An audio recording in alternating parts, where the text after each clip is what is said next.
We have been discussing how Shlomo's kingdom and the Beit HaMikdash both reflect the new era in which Bnei Israel find themselves. No longer are they a slave nation coming out of Mitzrayim. No longer are they a nation constantly having to worry about their enemies attacking them. But now they are in an era of stability and peace, which allows them to focus on their spiritual aspirations, namely building the Beit HaMikdash. We spoke about this in reference to the counting backwards from Yetziat Mitzrayim, the new names of the months, and the representation of the Kalim in contrast to what they represented in the Mishkan. So today we're going to finish up Perek Vav and then begin Perek Zayin. Our goal for today is to analyze the relationship between Beit Hashem, the Beit HaMikdash, and Beit Shlomo, Shlomo's royal compound. Through this, I hope that we can gain insight and a deeper understanding of the personality of Shlomo, his motivations, his decisions that went into building both the Mikdash and his own palace. So let's jump right in. Perek Vav, Pasuk Lamed Zayin. Bashana HaRevi'it, in the 4th year of Shlomo's reign, Yusad Beit Hashem B'Yerech Ziv. Beit Hashem, the Beit HaMikdash, was founded, the foundation was laid in which month? Yerach's month, the month of Ziv. There's that month again, that weird name.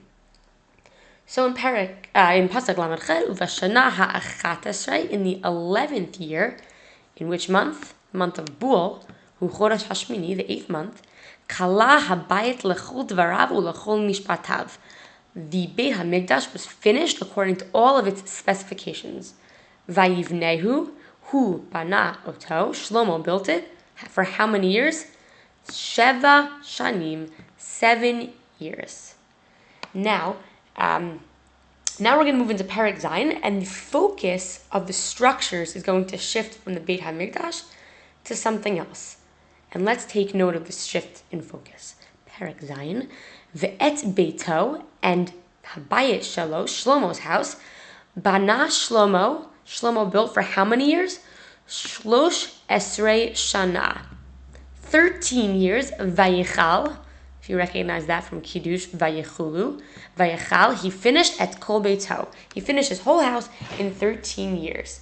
So it took him 7 years to build the Beit HaMikdash, and it took him 13 years to build his own house. That leaves us with a question. The question is, what, if any, is the significance of Shlomo taking 7 years to build the Beit HaMikdash and 13 years to build his own house? Meaning, is that just like it happened to have been, it took 7 years for one thing and it took 13 years for another thing? It could be. Or is there something more important, maybe, that the Navi is trying to convey, and that is implied by the difference in years? So now when we're continuing in Perek Zayin, again, the focus has now been shifted to Shlomo building his own house, which we already know takes in total 13 years. It's important to take note, though, that the shift in focus of structures is not very obvious. You have to actually pay very close attention, really, to recognize that no longer are we discussing building the Beit HaMikdash. And why is it so, subtle? Why is it so difficult to notice the shift? Because the language and the vernacular, the vocabulary that the Navi uses to describe Shlomo building his own house is strikingly similar to that of building the Beit HaMikdash.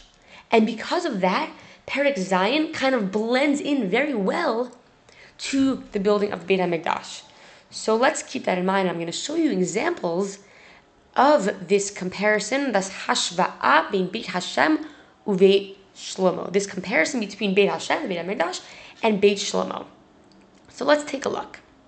I have a little chart for you to follow along. Let's look first at the stones.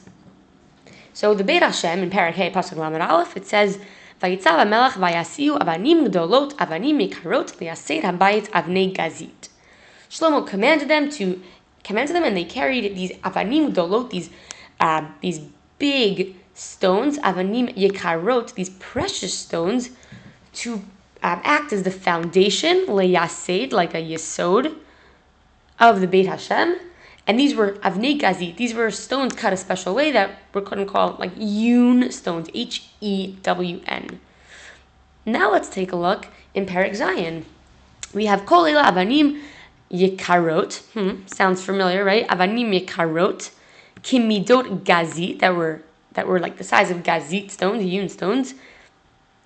And where did they extend from? They started from mimasad, from the foundation, the same shorosh of liyasid arat vachod, until higher. And it describes the dimensions of where these stones were. Interesting. Let's move on. Let's see if the theme continues to the wood paneling.